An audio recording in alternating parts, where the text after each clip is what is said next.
name above all names, King of kings and Lord of lords.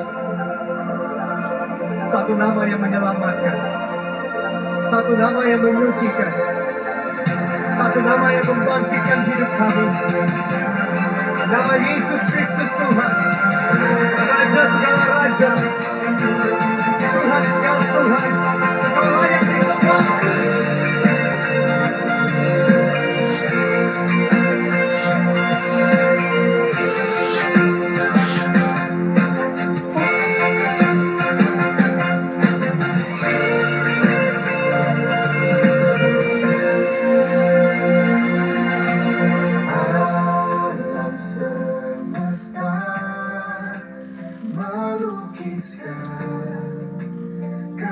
Berjumpa kembali dengan saya Sam, teolog Protestan Karismatik di BPM Channel ini.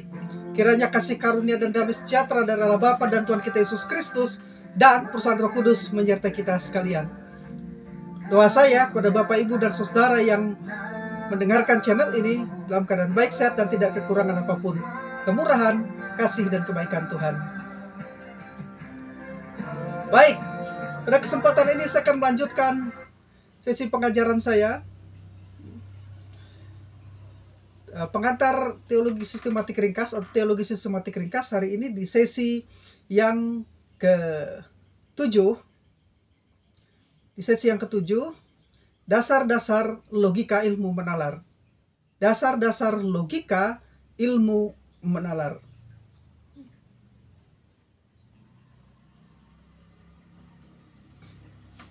Logika pertama kali dikembangkan secara sistematis oleh Aristoteles dalam bukunya yang berjudul Organon. Dalam buku tersebut Aristoteles menjelaskan bahwa untuk suatu pikiran yang benar maka diperlukan instrumen atau alat.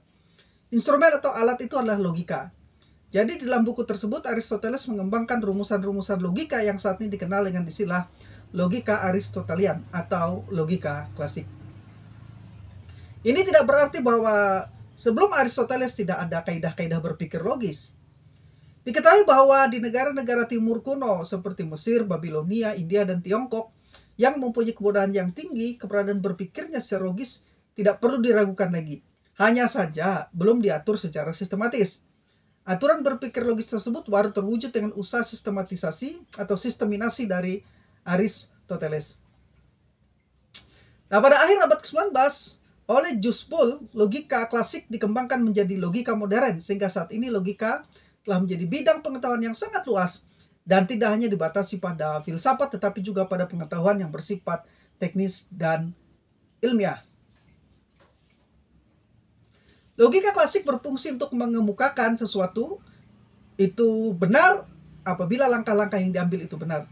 Langkah-langkah ini terdiri dari kalimat-kalimat atau preposisi-preposisi yang terdiri dari suatu subjek dan suatu predikat. Perhatikan contoh berikut. Semua orang Kristen yang dilahirkan baru menerima Yesus sebagai juru selamat. Ini kita bisa sebut preposisi A. Markus orang Kristen yang dilahirkan baru.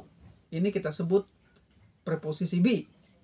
Kesimpulannya, jadi Markus adalah orang Kristen yang menerima Yesus sebagai juru selamat. Yang disebut subjek dalam kalimat ini adalah semua orang Kristen dan Markus, sedangkan predikatnya adalah dilahirkan baru dan menerima Yesus sebagai juru selamat. Argumentasi yang terdiri dari 3 kalimat ini dalam logika klasik adalah preposisi A dan B disebut premis-premis, sedangkan preposisi C itu disebut kesimpulan atau implikasi. Di sini fungsi logika adalah untuk menyelidiki syarat-syarat yang harus dipenuhi oleh premis-premis untuk mendapatkan kesimpulan yang dianggap logis. Dan saya sangat meyakini bahwa logika merupakan salah satu alat yang sah untuk menghasilkan pernyataan-pernyataan teologis dan doktrinal yang logis. Pengertian logika. Saya akan menjelaskan pengertian logika dari banyak kutipan. Istilah logika berasal dari kata Yunani logikos yang berasal dari kata benda logos yang berarti sesuatu yang diutarakan, suatu pertimbangan akal atau pikiran, atau kata-kata pembicaraan yang berkenaan dengan bahasa. Jadi secara etimologis logika berarti suatu pertimbangan akal atau pikiran yang diutarakan lewat kata-kata dan dinyatakan dalam bahasa. Aristoteles menyatakan bahwa logika merupakan alat yang harus ada untuk manusia berpikir dan berkomunikasi. Profesor Lois Aukatsop menjelaskan, logika ialah ilmu pengetahuan mengenai penyimpulan yang lurus atau penyimpulan yang valid. Ilmu pengetahuan ini menguraikan tentang aturan-aturan serta cara-cara untuk mencapai kesimpulan setelah didahului oleh suatu perangkat premis. Sedangkan Harry J. Gensler menjelaskan, logic is the analysis and appraisal of arguments. Logic is a useful tool to clarify and evaluating whether on deeper question or on everyday topics. Logika adalah analisis dan penilaian argumen. Logika adalah alat yang berguna untuk memperjelas dan mengevaluasi penalaran, baik pada pertanyaan yang lebih dalam atau pada topik sehari-hari. Irving M. Copy menyebut logika sebagai ilmu yang mempelajari metode dan hukum-hukum yang digunakan untuk membedakan penalaran yang betul dari penalaran yang salah. Teolog Paulus Daun, teolog Injili Paulus Daun menyebut berbagai pengertian dan definisi tentang logika antara lain sebagai berikut. Dia mengutip Sakian yang memberikan definisi logika sebagai pengkajian untuk berpikir secara valid atau sah. Kemudian dia mengutip Hammersema yang memberikan pengertian logika sebagai cabang filsafat yang menyelidiki kesehatan cara berpikir. Aturan-aturan mana yang perlu dihormati supaya pernyataan-pernyataan dianggap valid. Dia juga mengutip Sutrisno dan Hardiman yang memberikan pengertian logika sebagai kerangka atau peralatan teknis yang diperlukan manusia supaya penalarannya berjalan dengan tepat. Sementara itu, Profesor Puspo Projo dan Eka Tigilarso mendefinisikan bahwa logika adalah ilmu dan kecerdasan menalar, berpikir dengan tepat, the science and art of correct thinking. Di sini yang dimaksud dengan berpikir adalah kegiatan akal untuk mengolah pengetahuan yang diterima melalui panca indera dan ditunjukkan untuk mencapai kebenaran. Jadi istilah berpikir merupakan suatu kegiatan akal yang khas dan terarah. Berpikir dengan tepat berarti berpikir sesuai dengan norma atau aturan-aturan. Sedangkan yang dimaksud dengan kecerdasan adalah kemampuan menerapkan norma atau aturan-aturan pemikiran dengan tepat sehingga menghasilkan kesimpulan yang benar dan sehat. Sementara itu, Lasio dan Yuwono mendefinisikan logika sebagai cabang filsafat tentang berpikir. Logika membicarakan tentang aturan-aturan berpikir agar dengan aturan-aturan tersebut dapat mengambil kesimpulan yang benar. Dengan mengetahui adanya aturan-aturan tersebut dapat menghindarkan diri dari kesalahan-kesalahan dalam mengambil kesimpulan. Asmoro Ahmadi menyebutkan logika adalah bidang pengetahuan yang mempelajari segenap asas aturan dan tata cara penalaran yang betul atau correct reasoning. Pada mulanya logika sebagai pengetahuan rasional atau episteme. Ringkasnya, logika adalah proses penalaran untuk mendapatkan kesimpulan yang valid. Definisi lainnya tentang logika menyatakan bahwa logika adalah ilmu tentang penarikan kesimpulan yang tidak terhindarkan dari premis. Nah, di dalam logika dibicarakan hukum-hukum dan aturan-aturan berpikir sehingga dengan aturan-aturan itu dapat ditarik kesimpulan yang logis. Bila aturan berpikir logis ditaati, maka akan menghasilkan argumen yang valid. Bila aturan berpikir logis tidak ditaati, maka akan menghasilkan penalaran yang tidak valid. Nah, sekarang kita akan membicarakan hukum-hukum logika. Saya akan membicarakan tentang hukum-hukum logika di sini. Ricordes menyatakan bahwa pilar-pilar yang mendasar untuk pemikiran, pencarian kebenaran, dan pengumpulan pengetahuan ialah hukum-hukum logika. Ini adalah bagian dari akal sehat yang diberikan oleh Tuhan. Hukum-hukum logika mengatur tentang bagaimana kita berpikir. Hukum logika adalah alat yang membantu bagaimana berpikir logis. Bagaimana berpikir logis. Jadi hukum logika adalah alat yang membantu bagaimana kita berpikir logis. Nah, melalui hukum logika akan dapat diketahui apakah sesuatu itu kontradiksi atau tidak, benar atau tidak, logis atau tidak. Selanjutnya, Ricordes menyebutkan 3 hukum logika yang saling berkaitan satu dengan yang lainnya. 3 hukum logika paling mendasar dan saling berkaitan satu dengan yang lainnya, yaitu hukum non-kontradiksi. Yang pertama, hukum non-kontradiksi. Yang kedua, hukum identitas. Dan yang ketiga, hukum excluded middle. Ya. Nah, berikut ini penjelasan ketiga hukum logika tersebut. Ya. Yang pertama, hukum non-kontradiksi. Hukum non-kontradiksi menyatakan bahwa dua pernyataan yang kontradiktif tidak mungkin benar kedua-duanya pada saat yang bersamaan dan pengertian yang sama, dalam pengertian yang sama. Jadi menurut hukum non-kontradiksi, A adalah A dan bukan non-A pada waktu yang sama dan mengenai hal yang sama. Atau dengan kata lain, tidak ada pernyataan yang sekaligus benar dan salah pada saat yang sama dan dalam pemahaman yang sama. Seperti yang dikatakan oleh R.C. Sproul. Profesor R.C. Sproul mengatakan A tidak dapat A dan non-A pada saat yang sama dan dalam pemahaman yang sama. Contohnya, seseorang tidak mungkin berbicara dan sekaligus tidak berbicara pada saat yang bersamaan dan dalam pemahaman yang sama. Hukum non-kontradiksi ini juga dikenali dengan sebutan hukum kontradiksi. Yang kedua, hukum mendasar yang kedua adalah hukum excluded middle. Hukum excluded middle menyatakan bahwa sesuatu itu adalah dirinya sendiri atau bukan dirinya sendiri, atau dikenali dengan rumusan A atau non-A. Tidak dapat diterima kedua-duanya benar pada saat yang sama dan hubungan yang sama. Contohnya, Anda pastilah sedang membaca buku atau tidak membacanya. Pada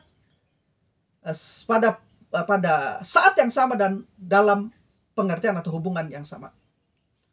Anda tidak bisa menyatakan bahwa Anda sedang membaca dan tidak membaca pada waktu yang bersamaan dan dalam hubungan yang sama. Atau Anda tidak bisa berada di tengah-tengah dari keduanya. Karena itu hukum ini juga dikenal dengan hukum tidak ada jalan tengah yang menyatakan bahwa segala sesuatu haruslah apa adanya atau tidak. Misalnya batu haruslah keras atau tidak. Tidak boleh kedua-duanya atau di tengah-tengahnya pada saat yang sama dan dalam pengertian yang sama. Yang ketiga, hukum identitas. Hukum identitas menyatakan bahwa sesuatu adalah dirinya dan bukan yang lain. Atau dikenali dengan rumusan A adalah A dan bukan yang lain. Contohnya, Allah adalah Allah dan bukan seseorang atau sesuatu yang lain. Atau saya adalah saya, bukan orang lain. Saya bukan Anda atau yang lainnya. Nah, ketika hukum tersebut, yaitu hukum non-kontradiksi, hukum excluded middle, dan hukum identitas, bersifat universal dan benar. Universal karena berlaku tanpa pengecualian dan benar karena tanpa salah. Ketika hukum di atas merupakan dasar bagi penarikan kesimpulan yang valid. Memang kesimpulan yang valid belum tentu sound. Sebab kesimpulan yang valid tidak memastikan kebenaran preposisi dalam premis-premis, tetapi hanya memastikan kesimpulan tertentu merupakan implikasi atau akibat dari premis-premis yang ada.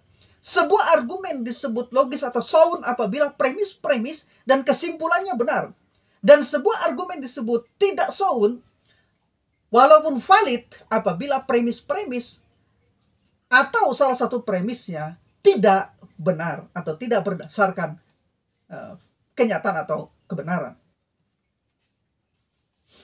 Nah, itu tadi hukum-hukum logika, 3 hukum dasar logika. Sekarang syarat-syarat logika.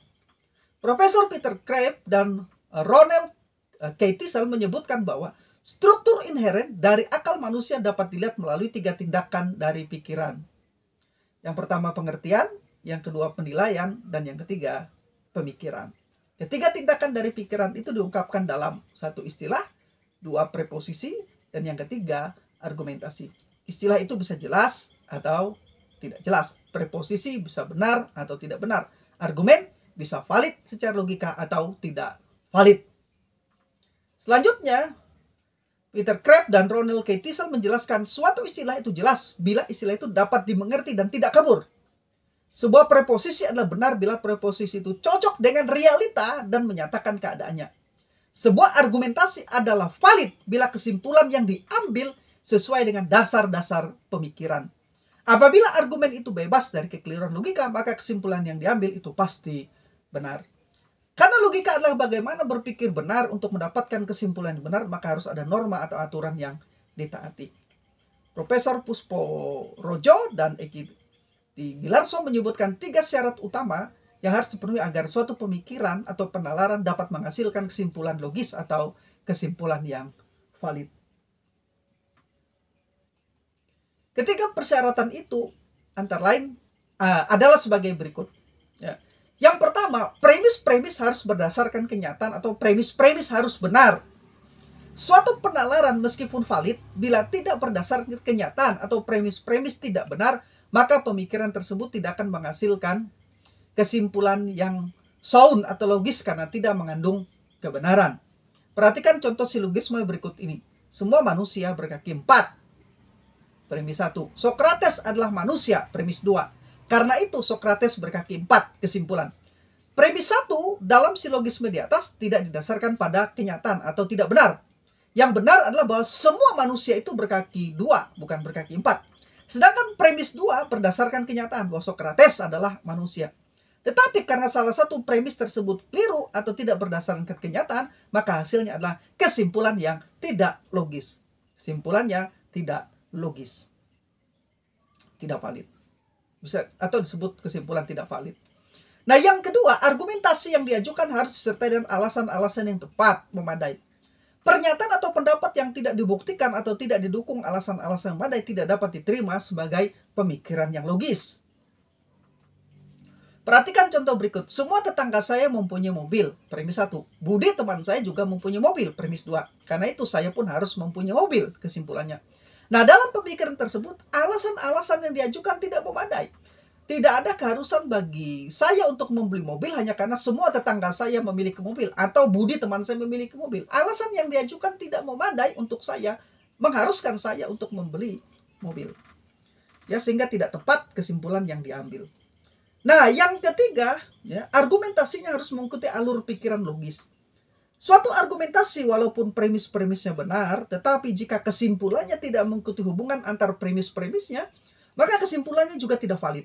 Jika alur hubungan antara premis tepat, maka kesimpulan disebut valid.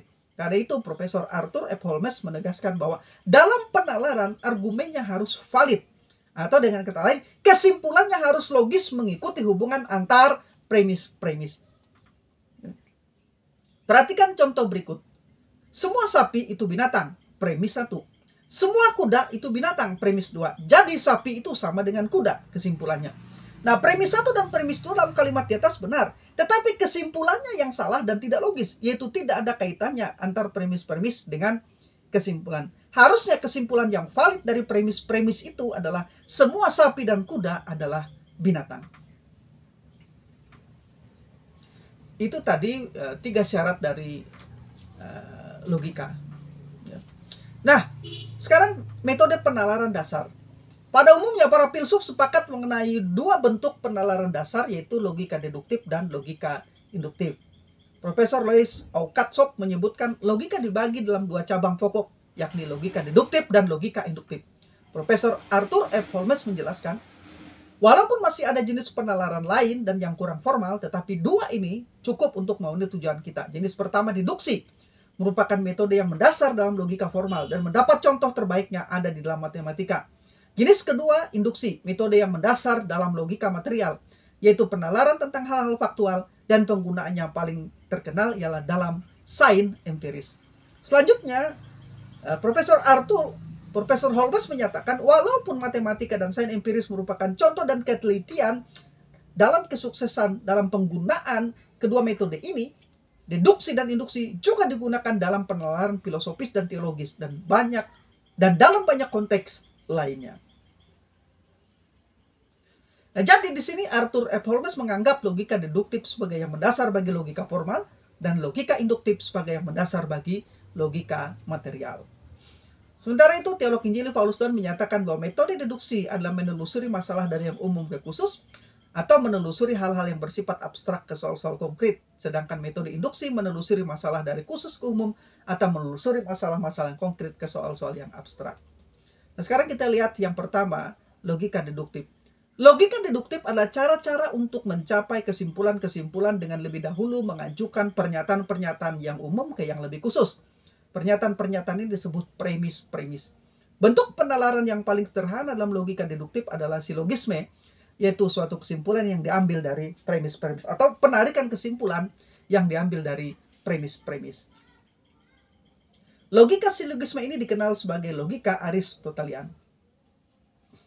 Sejak zaman Aristoteles, para ahli logika telah membedakan silogisme yang valid dan yang tidak valid dengan memeriksa apakah kesimpulannya mengikuti premis-premis yang secara deduktif atau tidak. Logika silogisme ini juga dikenali sebagai logika Aristotelian, ya. Karena sudah ada sejak zaman Aristoteles, ya. Nah, karena pemikiran atau penalaran manusia bisa salah, maka pemikiran atau penalaran tersebut harus diperiksa validitasnya dengan pembuktian-pembuktian. Perhatikan dua contoh berikut. Maksud saya harus diperiksa atau diverifikasi validitasnya dengan pembuktian-pembuktian. Dua contoh berikut ini misalnya, semua manusia itu makhluk yang fana.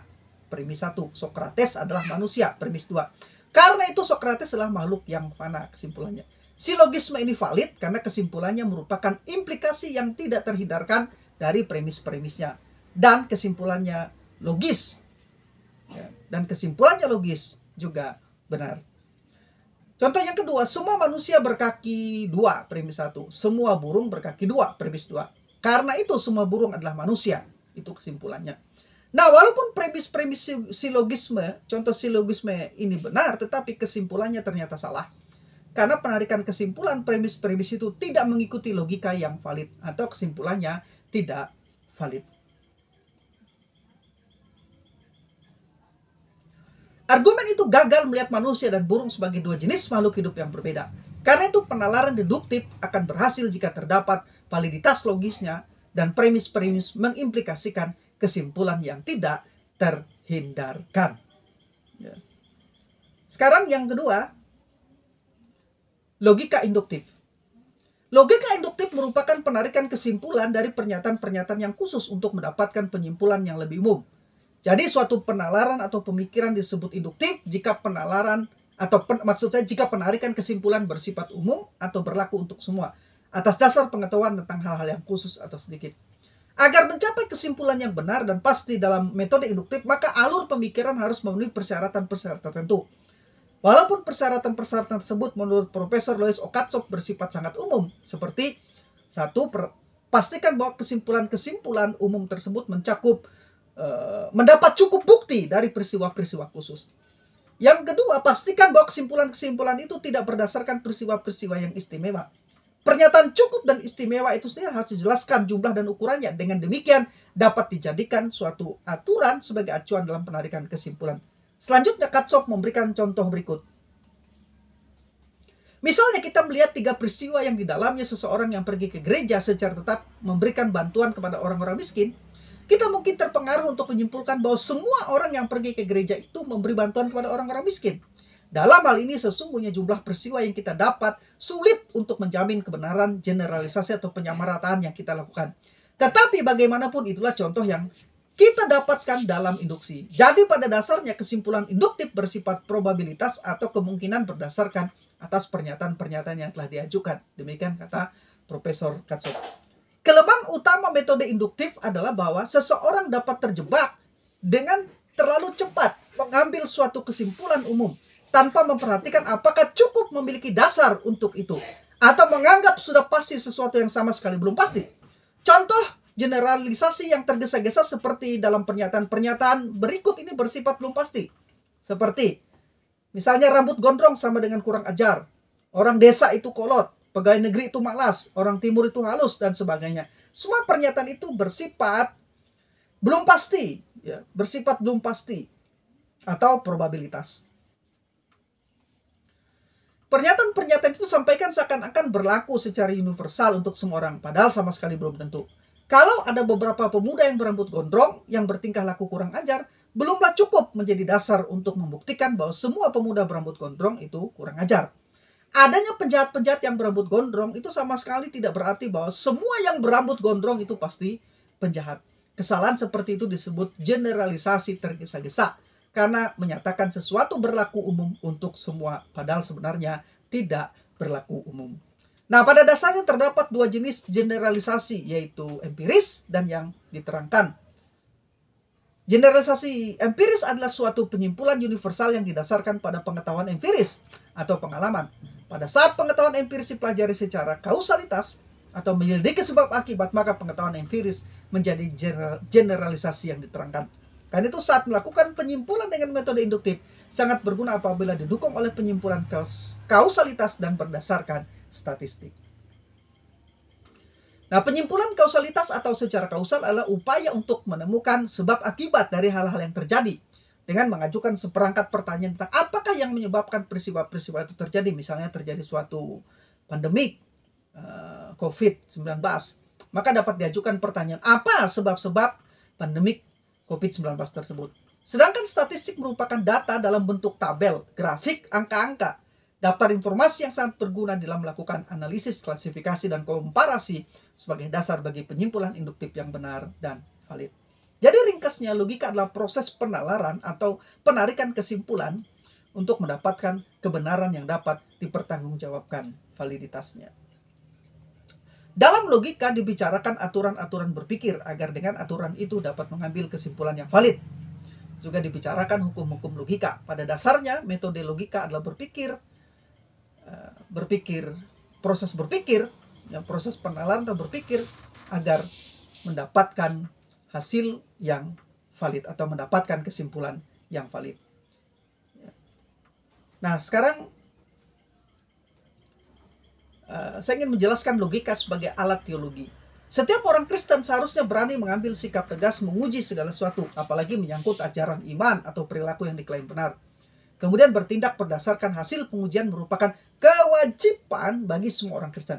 Perhatikan nasihat Rasul Paulus dalam 1 Tesalonika 5 ayat 21. Ujilah segala sesuatu dan peganglah yang baik.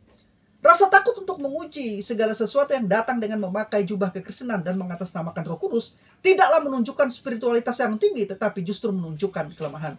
Seseorang berdosa tidak hanya karena menolak kebenaran sejati, tetapi juga karena menerima yang palsu. Karena itu penolakan penggunaan rasio untuk menguji kebenaran bukanlah bentuk spiritualitas yang tinggi. Perlu untuk menguji dengan teliti tanpa suatu prasangka sebelum terbukti. Teliti bukanlah sekedar melihat, melainkan melihat dengan cermat. Rasul Yohanes mengingatkan, saudara-saudaraku yang kekasih, janganlah percaya akan setiap roh, tetapi ujilah roh-roh itu. Apakah mereka berasal dari Allah? Sebab banyak nabi-nabi palsu yang telah muncul dan pergi ke seluruh dunia. 1 Yohanes 4 ayat 1. Prase Yunani ujilah roh-roh itu dalam 1 Yohanes 4 ayat 1 tersebut adalah dokimagete, ta pneumata. Kata dokimageta berasal dari kata dokimajo yang berarti menguji, meneliti, dan memeriksa. Secara harafiah prase tersebut berarti membuktikan dengan menguji dengan teliti. Alasan untuk menguji dengan teliti setiap roh atau menguji orang-orang atau kelompok-kelompok tertentu yang mengaku digerakkan oleh Roh Kudus atau orang-orang yang menyampaikan pernyataan-pernyataan teologis yang dia klaim benar dan alkitabiah harus diuji. Alasannya apa? Karena ada banyak nabi-nabi palsu yang menyusup dan masuk ke dalam gereja. Tidak hanya di aliran Pentakosta karismatik, tetapi juga di berbagai denominasi gereja lainnya. Nah, ketelitian dan kepekaan membedakan mana yang dari Allah dan mana yang bukan dari Allah, mana yang kebenaran dan bukan kebenaran, mana yang palsu. Itu sangat dibutuhkan ketelitian dan kepekaan ini. Apalagi bila menyangkut ajaran dan perilaku kehidupan kita. Hal ini penting bagi kemurnian iman kita, supaya kita tidak terjerumus ke dalam kesalahan dan kesesatan. Paulus mengingatkan, hati-hatilah supaya jangan ada yang menawan kamu dengan filsafatnya yang kosong dan palsu, menurut ajaran turun-temurun dan roh-roh dunia, tetapi tidak menurut Kristus. Janganlah kamu biarkan kemenanganmu digagalkan oleh orang yang pura-pura merendahkan diri dan beribadah kepada malaikat, serta berkajang pada penglihatan-penglihatan dan tanpa alasan membesar-besarkan diri oleh pikirannya yang duniawi. Sedang ia tidak berpegang teguh kepada kepala, dari mana seluruh tubuh yang ditunjang dan diikat menjadi satu oleh urat-urat, dan sendi-sendi menerima pertumbuhan ilahiynya. Kolose 2 ayat 8, ayat 18 sampai 19. Nah, dengan melakukan pengujian kita akan terhindar dari kecerobohan rohani yang dapat berakibat fatal. Nah, logika adalah salah satu alat yang disediakan Tuhan untuk menguji kebenaran sejati dari yang palsu. Karena itu di atas saya telah memperkenalkan logika, hukum-hukum logika dan syarat-syarat logika untuk menilai apakah sebuah pernyataan teologis itu valid atau tidak, benar atau tidak, serta menunjukkan kesalahan-kesalahan logika yang mungkin terjadi dan dilakukan oleh seorang ketika membuat pernyataan atau kesimpulannya. Ketika membuat premis-premis, menyatakan preposisi-preposisi, ya, dan implikasi dari preposisi-preposisi tersebut harus dilihat, harus diperiksa, benar atau salah. Ya. Profesor Arthur F. Holmes menyatakan, good logic is one of God's good logic is one of God's good gift. And it is essential to thinking in this and any world. Ya, logika yang baik adalah satu anugerah Tuhan yang baik dan sangat esensial untuk berpikir di dunia ini dan dunia manapun. Nah, sekarang saya akan tunjukkan contoh pentingnya penggunaan logika yang baik. Ya, penggunaan logika yang valid. Berikut ini saya berikan satu contoh penerapan praktis pentingnya penggunaan logika yang sesuai dengan hukum-hukum logika dan syarat-syarat logika. Sekali lagi, logika adalah alat kelengkapan teologi yang sangat bermanfaat dalam menarik kesimpulan dari pernyataan-pernyataan teologis yang sehat dan benar.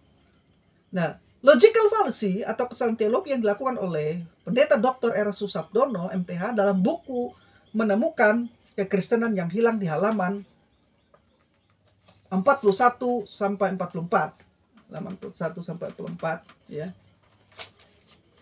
Ini. Ya. Jadi ini adalah sebuah silogisme yang dibuat oleh Erastus Sabdono, seorang doktor teologi. Ya. Nah, saya akan jelaskan ya di buku ini. Ya, Menemukan Kekristenan yang Hilang. Nah, kesalahan logika ini terjadi karena Erastus Sabdono melakukan penarikan kesimpulan yang tidak valid, di mana kesimpulan tidak mencerminkan implikasi logis dari premis-premis. Dengan kata lain, tidak ada hubungan logis antara kesimpulan dengan premis-premis. Perhatikan silogisme Erastus Sabdono berikut ini, ya, silogisme dari Erastus Sabdono tadi, ini ya. Nah, ini. Nah, premis 1, Lucifer pada mulanya merupakan satu-satunya makhluk yang segambar dengan Allah. Premis 2, Lucifer hendak menyamai Allah. Kesimpulannya, karena itu semua makhluk yang segambar dengan Allah hendak menyamai Allah. Ya. Demikian juga dengan negasi simpulan yang dibuat oleh Erastus Sabdono, tidak menunjukkan hubungan logis dengan premis dan dengan kesimpulan. Karena itu, sekali lagi, argumentasi Erastus Sabdono tersebut tidak valid.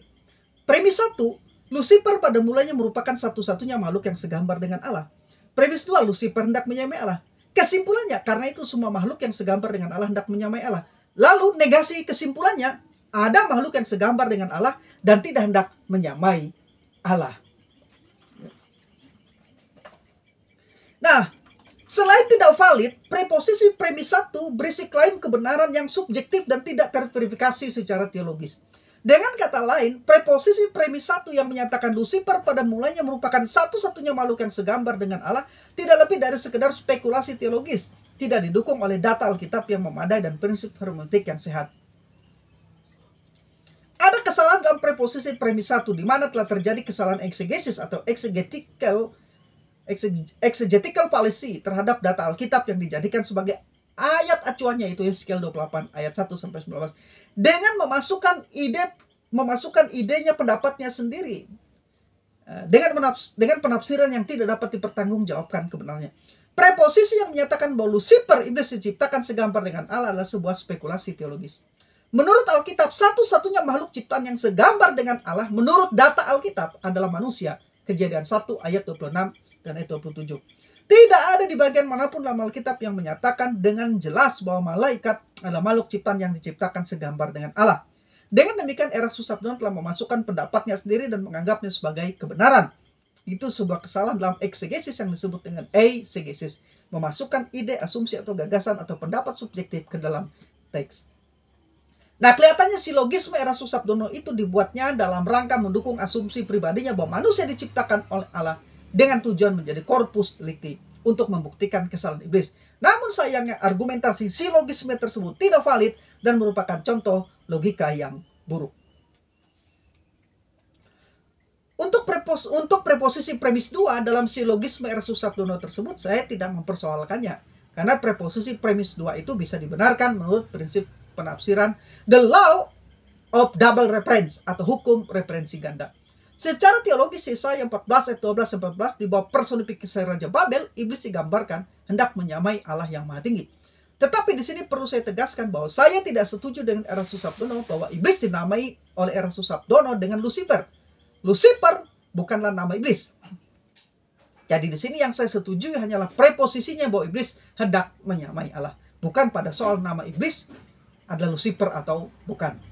Nah, walaupun premis 1 berisi pernyataan yang bisa dibenarkan, tetapi karena walaupun premis 2, perhatikan, walaupun premis 2 berisi pernyataan yang bisa dibenarkan, tetapi karena premis 1 salah, maka kesimpulannya juga salah.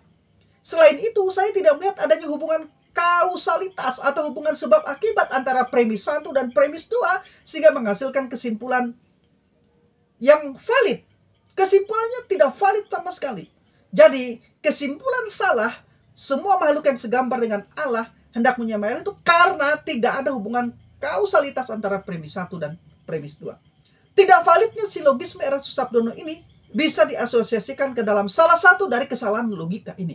Yang pertama, cacat logika memaksakan praduga di premis 1. Yang kedua, cacat logika kesalahan kausalitas dengan menarik kesimpulan yang tidak ada hubungannya sebab akibat. Tidak ada hubungan sebab akibat antara premis 1 dan premis 2. Dan yang ketiga, cacat logika non-sequitur karena loncatan sembarangan dari suatu premis ke kesimpulan yang tidak ada kaitannya dengan premis tadi.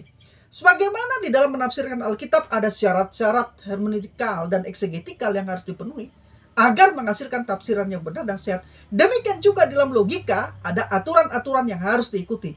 Jadi Erastus Sabdono bukan hanya mengabaikan syarat tafsir Alkitab yang sehat dan wajar, tetapi juga gagal menarik kesimpulan yang valid karena premis-premisnya tidak memiliki hubungan kausalitas dan juga salah satu premisnya tidak mengandung kebenaran. Ya, syarat-syarat logika yang valid dalam silogisme telah diabaikannya. Ya, di dalam dia menyusun silogisme, syarat-syarat logika yang valid dalam silogismenya, ya, dalam silogisme yang dia buat, ya, itu tidak mengikuti syarat-syarat logika yang valid, sehingga logika atau silogisme dari Erastus Sabdono itu tidak valid. Nah, perlu diketahui sebagaimana telah saya jelaskan di atas sebelumnya bahwa syarat logika yang sehat adalah bahwa argumen-argumennya harus berdasarkan kenyataan atau premis-premis harus benar. Yang kedua, ya, argumen yang diajukan harus disertai alasan-alasan tepat dan memadai. Preposisi-preposisi yang diajukan harus disertai alasan-alasan memadai. Dan yang ketiga, argumennya harus mengikuti alur pikiran yang logis, ya, atau valid. Nah, menurut analisis saya bahwa dalam silogisme Erastus Sabdono tersebut, ya jelas itu tidak memenuhi syarat 1, 2, dan kesimpulannya salah karena tidak memenuhi alur pikiran logis, ya, yang sebagaimana syarat dari berpikir logis yang ketiga.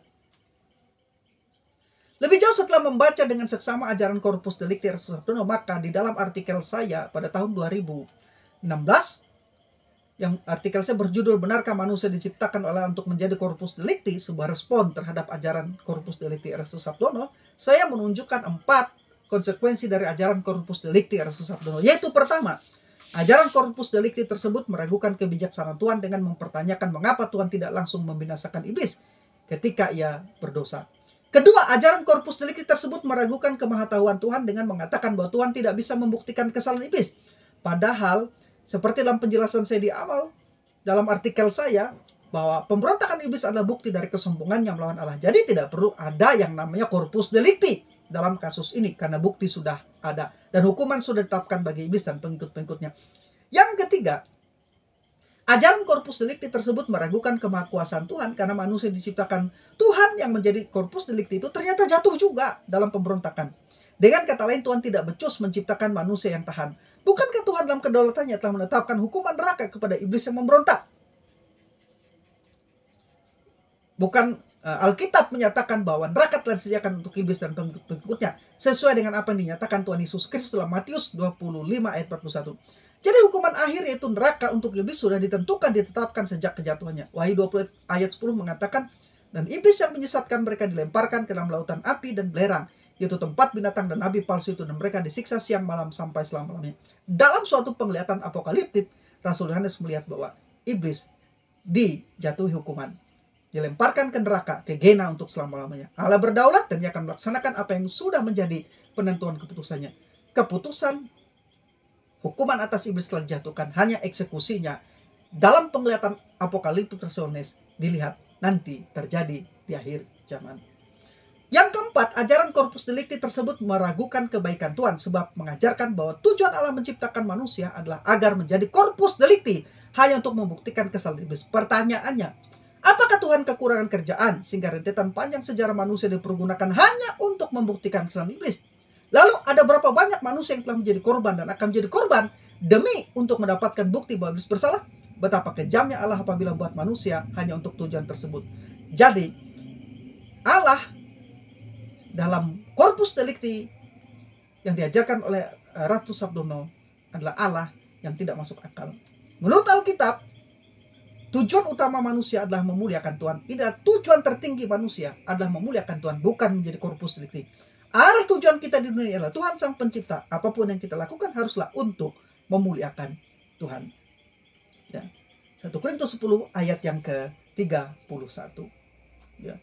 Akhirnya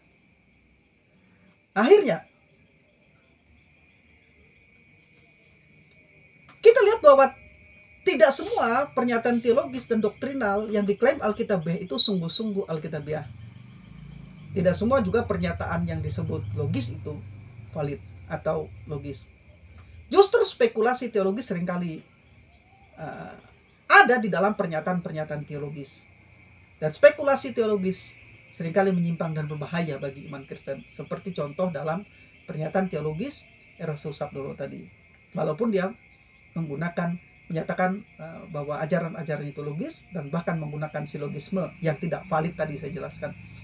Allah telah memberikan kepada kita firman-Nya dan logika sebagai alat kelengkapan bagi kita untuk menguji setiap pernyataan dari setiap roh atau menguji orang-orang atau kelompok tertentu yang mengklaim Alkitabiah dan mengklaim digerakkan oleh Roh Kudus, mengklaim dirinya menyampaikan pesan-pesan Tuhan. Hari-hari kita harus lebih waspada lagi karena ada banyak nabi-nabi palsu yang menyusup dan masuk ke dalam gereja, apalagi di media sosial melalui pesan-pesan para YouTuber yang kita tidak jelas latar belakang mereka. Ya. Nah, ketelitian dan kepekaan membedakan mana yang dari Allah dan mana yang bukan dari Allah, mana yang kebenaran dan bukan kebenaran, sangat diperlukan, sangat diperlukan, apalagi hari-hari ini.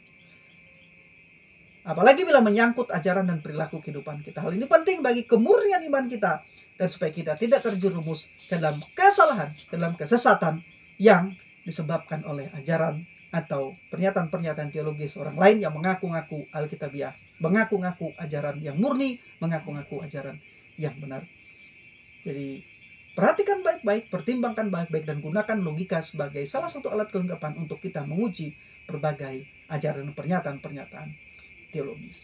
Ini yang bisa saya bagikan. Saya Sam, teolog Protestan karismatik.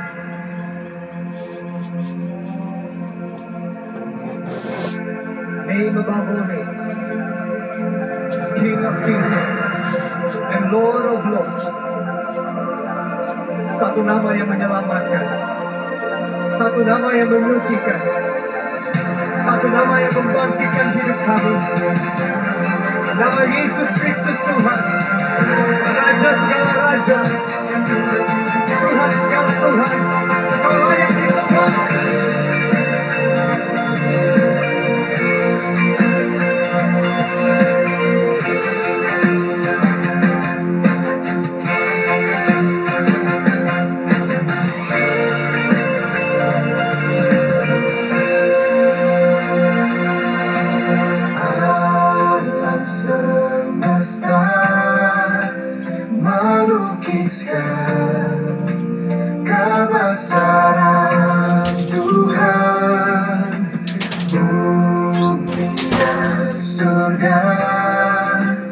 Menyanyikan kemuliaan